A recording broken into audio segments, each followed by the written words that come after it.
Supreme court ಅವರು ಬಹಳ ಆ, ತೀವ್ರವಾಗಿ ಪತಂಜಲಿ ಕಂಪನಿ ವಿರುದ್ಧ ಅವರು ಆ, ಚೀಮಾರಿ ಒಂದೇ ಅಲ್ಲ ತೀಕ್ಷ್ಣವಾಗಿ ಟೀಕೆ ಮಾಡಿದ್ದಾರೆ. ಯಾಕೆಂದರೆ ಜನರಿಗೆ ಆಧಾರರಹಿತವಾದಂಥ ಮತ್ತು ಯಾವುದೇ ಅದಕ್ಕೆ ಪುರಾವೆಗಳಿಲ್ಲದೇ ಜನರಿಗೆ ದಾರಿ ತಪ್ಪಿಸುವಂಥದ್ದು, ಯಾವುದಾವುದೋ ಅದರಲ್ಲಿ ಅವರ ಒಂದು ಔಷಧಿಗಳಲ್ಲಿ ಏನು ಗುಣಪಡಿಸುವಂಥ ಯಾವುದೇ ಲಕ್ಷಣ ಇಲ್ಲದೇ ಇದ್ದರೂ ಕೂಡ ಅದನ್ನು ಸುಳ್ಳಿನ ಆಧಾರದ ಮೇಲೆ ಅವರ ಒಂದು ಆಯುರ್ವೇದ ಔಷಧಿಗಳನ್ನು ಅವರು ಪ್ರಚಾರ ಮಾಡ್ತಾಯಿದ್ರು ಮತ್ತು ತಪ್ಪು ಮಾಹಿತಿಗಳನ್ನು ಸುಳ್ಳು ಸುದ್ದಿಗಳನ್ನು ಜನರಿಗೆ ಮುಟ್ಟಿಸಿದ್ರು. ಇದರ ಒಂದೇ ಒಂದು ಉದ್ದೇಶ ಏನಂತ ಹೇಳಿದ್ರೆ ಲಾಭ ಮಾಡ್ಕೊಳ್ಳೋದಕ್ಕೆ, ಜನರಿಗೆ ದಾರಿ ತಪ್ಪಿಸಿ ಅವರ ಕಂಪನಿಯಲ್ಲಿ ದುಡ್ಡು ಮಾಡ್ಕೊಳ್ಳೋದಕ್ಕೆ, ಲಾಭ ಮಾಡ್ಕೊಳ್ಳೋದಕ್ಕೆ. ಯಾಕಂದರೆ ಜನರಿಗೆ ಏನೋ ಒಂದು ವಿಶ್ವಾಸ ಮೂಡಿಸಿದ್ರು, ಪತಂಜಲಿ ಅಂತ ಹೇಳಿದ್ರೆ ಬಹಳ ಒಳ್ಳೆಯ ಕಂಪನಿ ಅಂತ. ಅದರಿಂದ ಇದು ಖಂಡಿತವಾಗಿಯೂ ಬಹಳ ಒಂದು ಒಳ್ಳೆಯ ಬೆಳವಣಿಗೆ ಒಂದು ರೀತಿಯಲ್ಲಿ. ಯಾಕಂದರೆ ಈ ರೀತಿಯಾದಂಥ ಆಧಾರರಹಿತವಾದಂಥ ಅದಕ್ಕೆ ವೈಜ್ಞಾನಿಕವಾದಂಥ ಸಂಶೋಧನೆ ಇಲ್ಲದೇ ಈ ಥರ ನಾವು ರೋಗಗಳನ್ನು ಗುಣಪಡಿಸ್ತೀವಿ ಅಂತ ಅವರ ಏನು ಕ್ಲೇಮ್ ಮಾಡ್ತಾಯಿದ್ರು, ಅದನ್ನು ಇವತ್ತಿನ ದಿವಸ ಸುಪ್ರೀಂ ಕೋರ್ಟು ಪತಂಜಲಿ ವಿಚಾರದಲ್ಲಿ ಭಾಳ ದೊಡ್ಡ ಮಟ್ಟದ ತೀರ್ಮಾನ ತೊಗೊಂಡಿದ್ದಾರೆ. ನಾನೀಗಾಗಲೇ ಅದರ ವಿಚಾರದಲ್ಲಿ ನಮ್ಮ ಡ್ರಗ್ಸ್ ಕಂಟ್ರೋಲ್ ಡಿಪಾರ್ಟ್ಮೆಂಟ್ಗೂ ಮತ್ತು ಆಯುಷ್ ಅವ್ರಿಗೂ ಕೂಡ ಹೇಳಿದ್ದೀನಿ. ಯಾಕಂತ ಹೇಳಿದ್ರೆ ಒಂದು ಅದ್ರ ಬಗ್ಗೆನೂ ನೀವು ವಿಚಾರಣೆ ನಡೆಸಿ ಈಗ ಸುಪ್ರೀಂ ಕೋರ್ಟ್ ಹೇಳಿದ್ದಾರೆ. ಆದರೆ ಕೆಲವು ಈ ಔಷಧಿಗಳೇನಿದೆ ಇದರ ಗುಣಮಟ್ಟ ಏನು ಅಂತ ಕೂಡ ಅದನ್ನು ಪರಿಶೀಲನೆ ಮಾಡಿ. ಯಾಕಂದರೆ ಅದರ ಕ್ವಾಲಿಟಿ, ಅದರ ಔಷಧಿಗಳ ಕ್ವಾಲಿಟಿ ಏನೇನಿದೆ, ಯಾವ್ಯಾವ ಈಗ ಒಂದು ಔಷಧಿಯಲ್ಲಿ ಇದೆಲ್ಲ ಹಾಕಿರ್ತೀವಿ ಅಂತ ಒಂದು ಲಿಸ್ಟಲ್ಲಿ ಬರೀತಾರೆ. ಸೊ ಅದೆಲ್ಲ ಇದೆಯಾ ಇಲ್ವಾ, ಮತ್ತು ಬೇರೆ ಇನ್ನೇನಾದರೂ ಅದಕ್ಕೆ ಸೇರಿಸಿದಾರ ಅಂತ ವಿಶೇಷವಾಗಿ ಪತಂಜಲಿ ಬಗ್ಗೆ ಮತ್ತು ಅದೇ ಥರ ಬೇರೆ ಈ ರೀತಿಯಾದಂಥ ಔಷಧಿಗಳನ್ನು ಕೂಡ ನೀವು ತಪಾಸಣೆಗೆ ಒಳಪಡಿಸಿ ಅಂತ ಕೂಡ ಹೇಳಿದ್ದೀನಿ. ಅದನ್ನು ಅವರು ಅದರ ಬಗ್ಗೆ ಈಗ ಅದರ ಒಂದು ಸಂಶೋಧನೆ ಮಾಡ್ತಾರೆ. ಸ್ಯಾಂಪಲ್ಗಳು ತೆಗೆದುಕೊಂಡು ಪರಿಶೀಲನೆ ಮಾಡೋದು ಕೂಡ ನಾನು ಹೇಳಿದ್ದೀನಿ.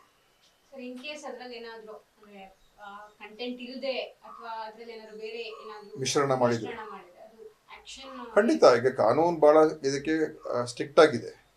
ಅದರಿಂದ ಮುಂದೆ ಏನು ಕ್ರಮ ತಗೊಳ್ಬೇಕು, ಆಮೇಲೆ ಪ್ರಥಮ ಹಂತದಲ್ಲಿ ಈ ತಪಾಸಣೆಯನ್ನು ಮಾಡಿಸಿ, ಈ ವಿಶೇಷವಾಗಿ ಪ್ರಥಮ ಹಂತದಲ್ಲಿ ಪತಂಜಲಿ ಮಾಡಿಸಿ ಅಂತ ಹೇಳಿದ್ದೀನಿ. ತದನಂತರ ಬೇರೆ ಬೇರೆ ಯಾವುದ್ಯಾವುದು ಈ ಥರ ಡ್ರಗ್ಸ್ ಇರ್ತದೆ, ಈ ಥರ ಕ್ಲೇಮ್ ಮಾಡುವಂಥ ಡ್ರಗ್ಸ್ ಇರ್ಬೋದು, ನಾವು ನಮ್ಮಲ್ಲಿ ವಿಶೇಷವಾದಂಥ ಕ್ಯೂರ್ ಮಾಡ್ತಕ್ಕಂಥ ಗುಣಪಡಿಸುವಂಥ ಶಕ್ತಿ ಇದೆ ಅಂತ ಹೇಳುವಂಥದ್ದನ್ನು ಅದೆಲ್ಲ ಸರಿಯಾಗಿದೆಯಾ, ಅವರ ಆಯುರ್ವೇದದ ಒಂದು ಎಲ್ಲ ಅಂಶಗಳದ್ರಲ್ಲಿ ಕೂಡಿದೆಯಾ ಅಥವಾ ಬೇರೆ ಇನ್ನೇನಾದರೂ ಅದಕ್ಕೆ ಸೇರಿಸ್ತಾ ಇದ್ದಾರಾ, ಅದನ್ನು ಕೂಡ ವಿಚಾರಿಸ್ಬೇಕು ಅಂತ ಹೇಳಿದ್ದೀನಿ. ಯಾಕಂದರೆ ಇದರಲ್ಲಿ ಅನೇಕ ಸಂದರ್ಭಗಳಲ್ಲಿ ಈ ಸ್ಟೆರಾಯ್ಡ್ಸನ್ನು ಸೇರಿಸುವಂಥದ್ದು ಕೂಡ ಮಾಹಿತಿಗಳು ಇದೆ.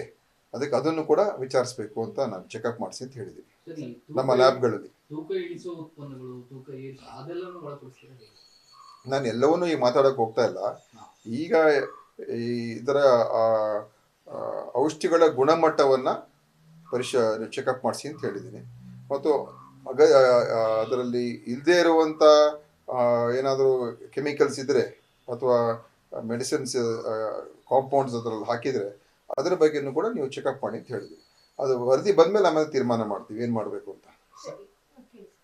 ಸರ್, ಈಗ ರಾಜ್ಯ ಸರ್ಕಾರಕ್ಕೆ ಅಂದ್ರೆ ಈಗ ಹೆಲ್ತ್ ವಿಚಾರ ಸಂಬಂಧಪಟ್ಟಂತೆ ಎಲ್ಲರೂ ಕೂಡ ಸಾಮಾನ್ಯವಾಗಿ ಜಾಸ್ತಿ ಆ ಕಡೆ ಆಕರ್ಷಣೆ ಆಗುವಂಥದ್ದು ಅಥವಾ ಆ ಕಡೆ ಜಾಸ್ತಿ ಗಮನ ಕೊಡುವಂಥದ್ದು, ಈ ರೀತಿ ಒಂದು ವೇಳೆ ಏನಾದರೂ ಕೂಡ ಆಯುರ್ವೇದ ಬಿಟ್ಟು ಬೇರೆ ಅಂಶ ಏನಾದರೂ ಇದ್ದರೆ ರಾಜ್ಯ ಸರ್ಕಾರಕ್ಕೆ ಏನು ಪವರ್ ಇದೆ ಸರ್ ಈ ಒಂದು ಕ್ರಮ ಕೈಗೊಳ್ಳುವಂಥದ್ದು? ನೋಡಿ, ನಮ್ಮಲ್ಲಿ ನಾನು ಇನ್ನೂ ಪೂರ್ತಿಯಾಗಿ ನಾನು ನೋಡಿಲ್ಲ. ಆದರೆ ಡ್ರಗ್ಸ್ ಕಂಟ್ರೋಲ್ ಡಿಪಾರ್ಟ್ಮೆಂಟ್ ಅವರು ಮತ್ತು ಆಯುಷ್ ಇಲಾಖೆ ಎರಡೂ ಇರ್ತದೆ. ಈಗ ಯಾವುದೇ ಒಂದು ಡ್ರಗ್ಗಲ್ಲಿ ಅದರಲ್ಲಿ ಏನೇನು ಇರ್ತದೆ ಅಂತ ಬರೆದಿರ್ತಾರೆ. ಈಗ ಯಾವ ಆಹಾರದಲ್ಲಿ ಏನೇನು ಇರ್ತದೆ ಅಂತ ಬರೆದಿರ್ತಾರಲ್ಲ, ಅದೇ ಥರ ಫುಡ್ ಸೇಫ್ಟಿನೂ ಅದು ಒಂದು ಕಡೆ ಇದೆ, ಇದು ಡ್ರಗ್ಸ್ ಸೇಫ್ಟಿನೂ ಇದೆ. ಸೊ ಅದರಲ್ಲಿ ಏನಾದರೂ ಅವರು ವೈಲೇಷನ್ ಮಾಡ್ತಾ ಇದ್ದಾರೆ ಆವಾಗ ಕಂಪ್ನಿ ಮೇಲೆ ನಾವು ಕ್ರಮ ತಗೊಳ್ಬೋದು. ಅದಕ್ಕೋಸ್ಕರ ಆ ವಿಚಾರದಲ್ಲಿ ನಾನು ನೀವು ತಪಾಸಣೆ ಮಾಡಿಸಿ ಅಂತ ಹೇಳಿದ್ದೀನಿ. ಗೊತ್ತಿಲ್ಲ, ನಾನು ಆಗಲೇ ಹೇಳಿ ಒಂದು 5-6 ದಿವಸ ಆಗಿತ್ತು. ನಿನ್ನೆ ಟ್ವೀಟ್ ಮಾಡಿದೆ ಅಷ್ಟೇ. ಬಟ್ ಇದನ್ನು ನಾನು ನಮ್ಮ ಡ್ರಗ್ಸ್ ಕಂಟ್ರೋಲರ್ಗೆ ಮತ್ತು ಡ್ರಗ್ಸ್ ಕಂಟ್ರೋಲರ್ಗೆ ಆಯುಷ್ ಕಮಿಷನರ್ಗೆ ಹೇಳಿ ಒಂದು ಹೆಚ್ಚು ಕಡಿಮೆ ಒಂದು ವಾರ 5-6 ದಿವಸ ಆಗಿದೆ ಹೇಳಿ ನಾನು. ಸರ್, ಈಗ ಮುಖ್ಯಸ್ಥರು ಅಂದ್ರೆ ಬಾಬಾ ರಾಮದೇವ್ ವಿಚಾರವನ್ನ ಎಲ್ಲೋ ಪ್ರಿಯಾಂಕ್ ಖರ್ಗೆ ಅವರು ಮಾತನಾಡುವಾಗ ಭಗವಂತ್ ಖೂಬ ಅವರು ಒಂದು ಮಾತು ಹೇಳ್ತಾರೆ, ಕಾಂಗ್ರೆಸ್ ಅವರಿಗೆ ಚುನಾವಣೆ ಸಮಯದಲ್ಲಿ ಈ ರೀತಿ ಸಾಧು ಸಂತರನ್ನ ಟಾರ್ಗೆಟ್ ಮಾಡದೇ ಇದ್ರೆ ಸಮಾಧಾನ ಆಗೋದಿಲ್ಲ ಅನ್ನೋದು. ಇದು ಆರೋಗ್ಯದ ವಿಚಾರ ಮತ್ತು ಇದನ್ನ ನಾವು ಹಗುರವಾಗಿ ತಗೊಳ್ಬಾರ್ದು. ಯಾರೇ ತಪ್ಪು ಮಾಡಿರಲಿ ಅವ್ರ ಮೇಲೆ ಕ್ರಮ ಆಗಬೇಕು. ಈಗ ಬಾಬಾ ರಾಮದೇವ್ ಅವ್ರ ಮೇಲೆ ಭಾಳ ದೊಡ್ಡ ಮಟ್ಟದಲ್ಲಿ ಅವ್ರಿಗೆ ಸಹಕಾರ ಸಿಕ್ಕಿದೆ, BJPಯಿಂದನೂ ಸಿಕ್ಕಿದೆ. ಅದೇನೇ ಇರಲಿ, ಅದು ಬೇರೆ ವಿಚಾರ. ಆದರೆ ಅವರು ಸುಳ್ಳಿನ ಆಧಾರದ ಮೇಲೆ, ಮೋಸದ ಆಧಾರದ ಮೇಲೆ ಜನರಿಗೆ ಯಾಮಾರಿಸಿದ್ರೆ ಅದು ಖಂಡಿತವಾಗಿಯೂ ಅಪರಾಧ, ದೊಡ್ಡ ಅಪರಾಧ. ಅದು ಸುಪ್ರೀಂ ಕೋರ್ಟ್ ಹೇಳಿದೆ ಈಗ.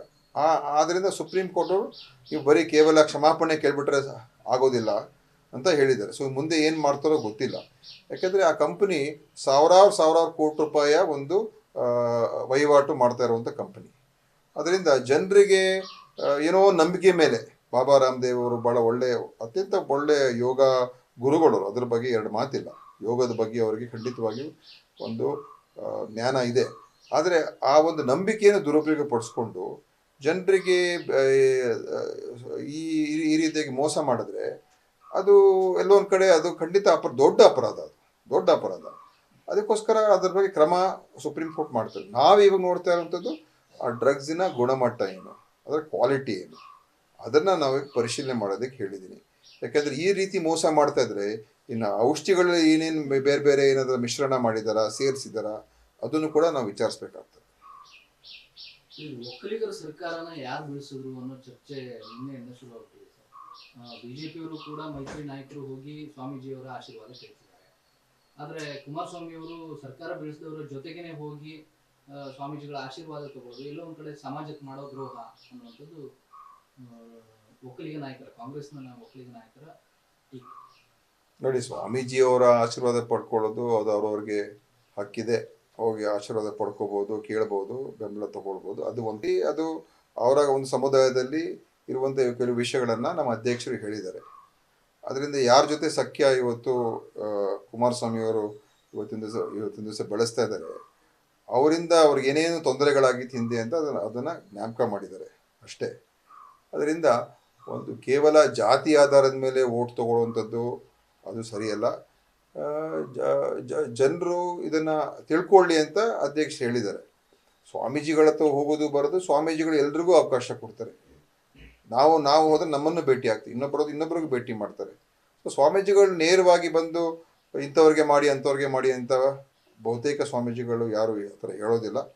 ಆ ಥರ ಹೇಳೋದಕ್ಕೆ ಅವ್ರಿಗೂ ಅಧಿಕಾರ ಇದೆ. ಅದು ನಾನೇನು ಸ್ವಾಮೀಜಿಗಳು ರಾಜಕೀಯವಾಗಿ ಏನು ಮಾತಾಡಬಾರ್ದು ಅಂತ ನಾನು ಹೇಳೋದಿಲ್ಲ. ಅವ್ರಿಗೂ ಕೂಡ ಈ ದೇಶದ ಪ್ರಜೆಗಳು ಅವರು ಅಭಿಪ್ರಾಯ ವ್ಯಕ್ತಪಡಿಸ್ಬೋದು. ಆದರೆ ನಿರ್ಮಲಾನಂದ ಸ್ವಾಮೀಜಿಯವರು ಇದುವರೆಗೂ ಆ ರೀತಿ ಯಾವುದೇ ರೀತಿಯ ಒಂದು ಹೇಳಿಕೆಗಳು ಕೊಟ್ಟಿಲ್ಲ. ಅದರಿಂದ ಬಹುತೇಕ ಸ್ವಾಮೀಜಿಗಳು ಅಂಥದಕ್ಕೆ ಹೋಗೋದೂ ಇಲ್ಲ. ಯಾಕಂದರೆ ಧಾರ್ಮಿಕವಾಗಿ ಆಧ್ಯಾತ್ಮಿಕವಾಗಿ ಅವರು ಹೋಗ್ತಕ್ಕಂಥದ್ದು, ರಾಜಕೀಯವಾಗಿ ಅವರು ನಿಲುವುಗಳು ತಗೊಳ್ಳುವಂಥದ್ದು ಬಹಳ ಕಮ್ಮಿ, ಬಹಳ ಅದು ಅಪರೂಪ. ಸರ್, ಹಿಂಗಂದ್ರೆ ಈಗ ಒಂದು ಸರ್ಕಾರನ ಒಂದು ಜಾತಿ ಸೀಮಿತ ಮಾಡಿ ಹೇಳುವಂಥದ್ದು ಇಷ್ಟು ಸರಿ ಅನ್ಸುತ್ತೆ ಸರ್? ಹಿಂದೆ ಒಕ್ಕಲಿಗ ಸರ್ಕಾರ ಒಕ್ಕಲಿಗ ಸರ್ಕಾರ ಅಂತ ಏನ್ ಹೇಳಿಲ್ಲ, ಒಬ್ಬರು ಆ ಜನಾಂಗದವರು ಮುಖ್ಯಮಂತ್ರಿ ಆಗಿದ್ರು ಅಲ್ವಾ ಅಂತ ಅವ್ರು ಹೇಳ್ತಾರೆ. ಆ ಜನಾಂಗದವರು ಮುಖ್ಯಮಂತ್ರಿ ಆಗಿದ್ರು. ಈಗ ಆ ಜನಾಂಗದ ಬಗ್ಗೆ ಬಹಳ ಗೌರವ ಅಭಿಪ್ರಾಯ ಇದ್ರೆ ಅವರನ್ನು ಯಾಕೆ ಅವ್ರು ಇಳಿಸಿದ್ರು ಅಂತ ಒಂದು ವಿಚಾರ ಹೇಳಿದ್ದಾರೆ. ಸೊ ಜಾತಿ ಆಧಾರದ ಮೇಲೆ ನೀವು ಅವ್ರನ್ನೆಲ್ಲರನ್ನು ಕೂಡ ಕರ್ಕೊಂಡೋಗಿ ಅಭ್ಯರ್ಥಿಗಳನ್ನು ಅಲ್ಲಿ ನಿಲ್ಲಿಸಿ ಏನೋ ಒಂದು ರೀತಿ ಅದು ನಮಗೆ ಒಕ್ಕಲಿಗರ ಸ್ವಾಮೀಜಿಯವರು ನಮ್ಮ ಪಕ್ಷದ ಎಲ್ಲ ಅಭ್ಯರ್ಥಿಗಳು ಈ ರೀತಿ ಬೆಂಬಲ ಸೂಚಿಸ್ತಾ ಇದ್ದಾರೆ ಅಂತ ತೋರಿಸುವಂಥದ್ದೆಲ್ಲ ಅದು ನನಗೆ ಅನ್ಸಿದ್ರೆ ಸರಿ ಹೋಗಲಿಲ್ಲ. ಏಕೆಂದರೆ ಕುಮಾರಸ್ವಾಮಿ ಹೋಗಿ ಭೇಟಿ ಕೊಡ್ಬೋದಾಗಿತ್ತು, ರಾಜ್ಯದ ಅಧ್ಯಕ್ಷರು BJP ರಾಜ್ಯ ಅಧ್ಯಕ್ಷರು ಹೋಗಿ ಭೇಟಿ ಕೊಡ್ಬೋದಾಗಿತ್ತು, ಅದೊಂಥರ. ಅಥವಾ ಅಭ್ಯರ್ಥಿಗಳು ಒಂದ್ಸಲ ವೈಯಕ್ತಿಕವಾಗಿ ಅವರು ಹೋಗ್ತಾರೆ. ಈಗ ಬೆಂಗಳೂರಲ್ಲಿ ನಮ್ಮ ಅಭ್ಯರ್ಥಿಗಳು ಹೋಗಿ ಭೇಟಿ ಮಾಡಿರ್ತಾರೆ, ಅದು ಓಕೆ. ಇದು ಏನೋ ಒಂದು ರಾಜಕೀಯವಾಗಿ ಎಲ್ಲರನ್ನು ಕೂಡ ಸೇರಿಸ್ಕೊಂಡು ಒಂದು ಟೀಮ್ ಮಾಡಿ ಒಂದು ಡೆಲಿಗೇಷನ್ ತರ ಮಾಡ್ಕೊಂಡು ಹೋಗ್ತಾರೆ. ಹೋಗ್ಬಾರ್ದು ಅಂತ ಹೇಳೋದಿಲ್ಲ, ಹೋಗಿ ಭೇಟಿ ಮಾಡ್ತಾರೆ.